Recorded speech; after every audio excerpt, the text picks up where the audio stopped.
Hello guys, welcome back to my channel. ये हमारी advertisement and management के MCQ series का पार्ट 1 है। पहला क्वेश्चन, विक्रय संवर्धन के अंतर्गत वे सब क्रियाएं आती हैं जो विक्रय करने या बढ़ाने के लिए की जाती हैं। किसने कहा? Sales promotion means any step that are taken for the purpose of obtaining और increasing sales. Said by Hooper, डाबर, टेलेंस या टेलर। ये कहा है हमारा डेलेंस ने, तो इसके साथ हमारा डेलेंस सही हो जाता है। क्वेश्चन नंबर 2, विज्ञापन विपणन का डैश है। Advertisement is dash of marketing. उपकरण, टूल, माध्यम, मीडियम, स्रोत, सोर्स या भाग, पार्ट। तो हमारा जो विज्ञापन होता है वो हमारे विपणन का टूल होता है, तो हमारा ऑप्शन ए। क्वेश्चन नंबर 3, किसने कहा कि विज्ञापन मुद्रण के रूप में विक्रय कला है? Who has said that advertising is salesmanship in print? Laskers, सेल्टन, वुड या व्हीलर? ये डेफिनेशन काफ़ी इम्पोर्टेंट है और काफ़ी बार पेपर्स में पूछी जाती है, और ये डेफिनेशन दी है लेस्कर ने।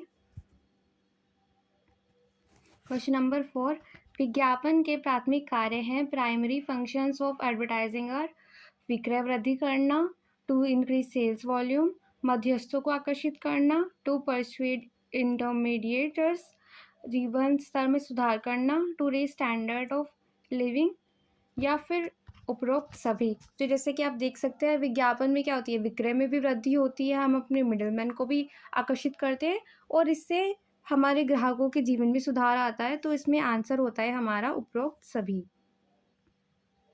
अब निम्नलिखित में से कौन सा ब्रॉडकास्ट मीडिया है? Which of the following is a broadcast media? Cinema, newspaper, video cassettes या फिर इनमें से कोई नहीं।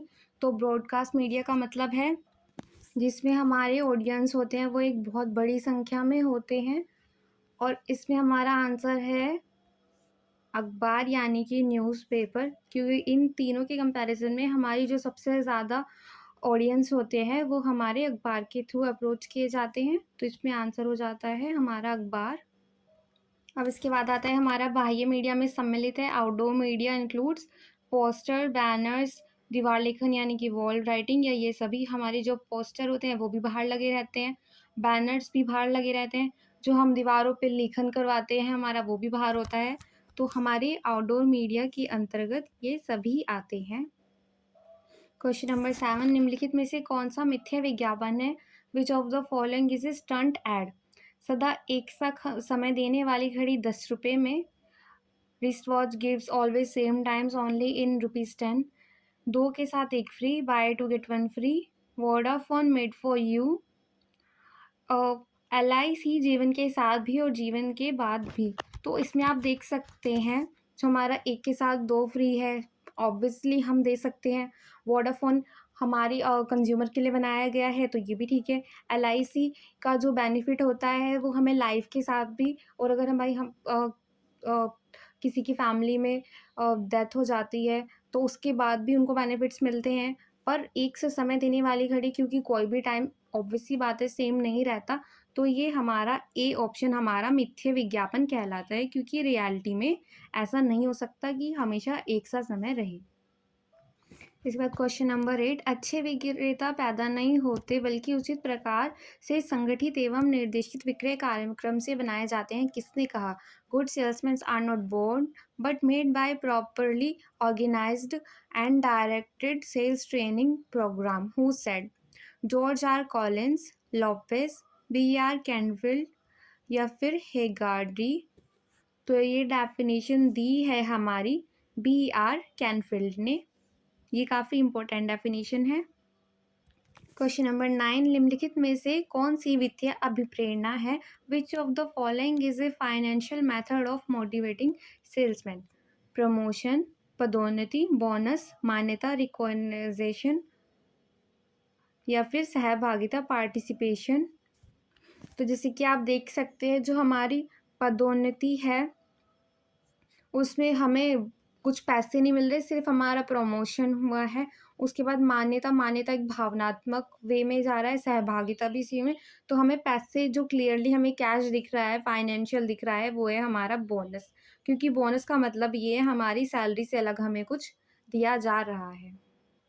क्वेश्चन नंबर 10, निम्नलिखित में से कौन समूह प्रशिक्षण विधि नहीं है? Which of the following is not a group training method? समूह परिचर्चा, ग्रुप डिस्कशन, कार्य पर प्रशिक्षण, ऑन द जॉब ट्रेनिंग, विक्रय सम्मेलन, सेल्स कॉन्फ्रेंस या फिर विशेष पाठ्यक्रम, स्पेशल कोर्सेज। तो जैसे कि आप देख सकते हैं नाम से ही पता चल रहा है पहले वाला हमारा गलत हो जाएगा क्योंकि समूह परिचर्चा ही है। अब कार्य पर प्रशिक्षण, अब हम एक एम्प्लॉय को पर्सनली कोई ट्रेन नहीं करता, हम एक ग्रुप में और उनको ट्रेन करते हैं, तो ये भी नहीं होगा। विक्रय सम्मेलन, सम्मेलन का मतलब ये है लोगों से हम मिल रहे हैं, उनको अपने प्रोडक्ट सेल कर रहे हैं। तो विशेष पाठ्यक्रम का मतलब हो जाएगा हमारा किसी विशेष व्यक्ति के लिए हमने कोई पाठ्यक्रम बनाया है, हम उसको स्पेशल ट्रेनिंग दे रहे हैं, स्पेशल कोर्स दे रहे हैं, तो ये हमारा ग्रुप एक्टिविटी से अलग हो जाएगा क्योंकि एक पर्सनल व्यक्तित्व वे में किया जा रहा है। अब इसके बाद आता है हमारा हम जहाँ कहीं हैं विज्ञापन हमारे साथ है, यह कथन किसने लिखा है? Wherever we are, advertisement is always with us. Who said this statement? Warden, Watson, Mason या स्टेंटन। ये डेफिनेशन भी काफ़ी इम्पोर्टेंट है और काफ़ी बार एग्जाम्स में पूछी जाती है और ये डेफिनेशन दी है हमारी वॉटसन ने। अब इसके बाद आता है विज्ञापन आवश्यक है, एडवर्टाइजमेंट्स और रिक्वायर्ड फॉर उत्पादन स्तर बढ़ाना, बूस्टिंग द प्रोडक्शन लेवल, कर्मचारियों का अभिप्रेरक, मोटिवेटिंग द एम्प्लॉय, विक्रय बढ़ाना, बूस्टिंग द सेल्स या फिर सभी। तो जैसे कि आप देख सकते हैं विज्ञापन में क्या होती है, हमारे प्रोडक्शन बूस्ट किया जाता है ताकि हमारी सेल ज़्यादा होगी तो हम प्रोडक्शन ज़्यादा करेंगे, हम अपने कर्मचारियों को मोटिवेट करेंगे, हमारा विक्रय बढ़ेगा ही अगर हम अपनी एडवर्टाइजमेंट कर रहे हैं। तो इसमें हमारा आंसर हो जाता है डी, यानी कि उपरोक्त सभी। अब इसके बाद आता है रेडियो विज्ञापन भारत में कब प्रारंभ हुआ? When was advertisement through radio started for the first time in India? 1947, 1956, 1965 और 1976। तो इसमें हमारा आंसर है 1947, यानी कि 1947 में हम भारत में पहली बार रेडियो विज्ञापन प्रारंभ हुआ था। ईपीएस का अर्थ है, EPS are refer to as भारी विक्रय अनुपात, इनॉर्मस सेलिंग प्रोपोर्शंस, भावनात्मक विक्रय अनुपात, इमोशनल सेलिंग प्रोपोजिशंस, आकर्षक विक्रय बिंदु, एनकरेजिंग सेलिंग पॉइंट्स, प्रोत्साहन विक्रय बिंदु, एनकरेजिंग सेलिंग पॉइंट्स। तो इसमें हमारी ईपीएस की फुल फॉर्म हमारी एडवर्टाइजमेंट में होती है इनकरेजिंग सेलिंग पॉइंट्स, यानी कि ईपीएस। हर कोई कुछ बेचकर जीता है, यह कथन किसने कहा?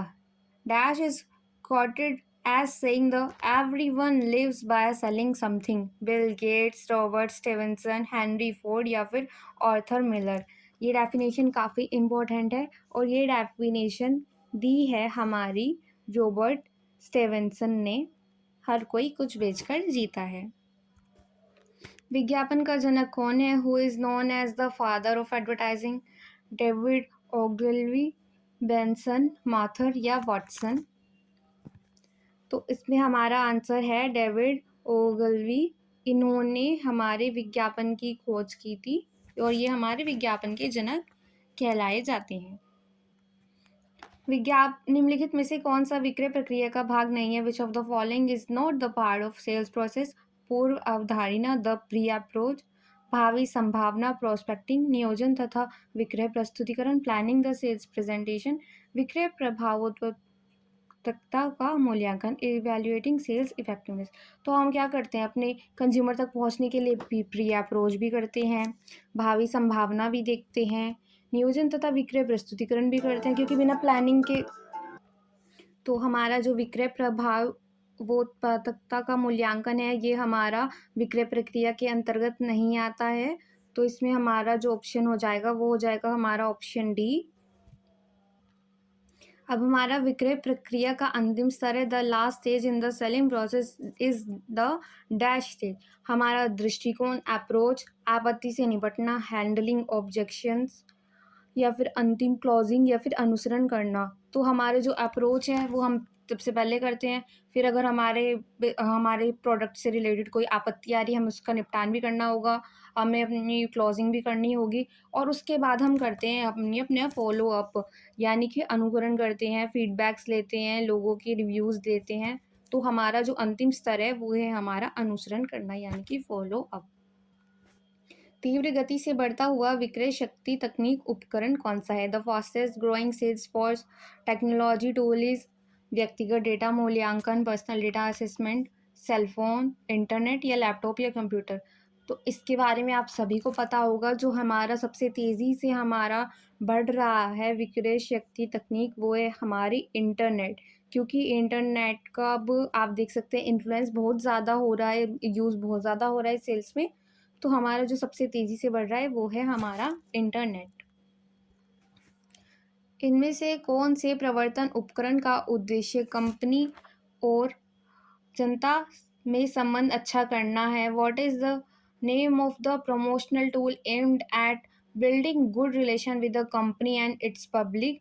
पब्लिसिटी, एडवर्टाइजमेंट, जनसंपर्क, पब्लिक रिलेशन या फिर संवर्धन, प्रमोशन। तो जैसा कि आपको ये नाम से ही समझ में आ रहा है, इसका आंसर है हमारा पब्लिक रिलेशंस, क्योंकि हमें क्या करना है, हमें अपनी जनता से संबंध अच्छे करने हैं। तो ये हमारा क्वेश्चन में ही आंसर दिया हुआ है। जनता से संपर्क अच्छे करने के लिए हम करते हैं पीआर रिलेशंस, पब्लिक रिलेशन, क्योंकि हमारी जो पब्लिसिटी होती है उस पे हमारा कंट्रोल नहीं होता। एडवर्टाइजमेंट एक प्रोडक्ट के लिए होता है और प्रमोशन भी हमारा प्रोडक्ट के लिए होता है, पर संबंध अच्छे करने के लिए हम करते हैं पब्लिक रिलेशंस यानी कि पीआर का यूज़। आई होप आपको आज का वीडियो अच्छा लगा हो और आगे भी मैं एमसीक्यू की अपनी सीरीज़ ये कंटिन्यू रखने वाली हूँ। तो प्लीज़ कीप वॉचिंग।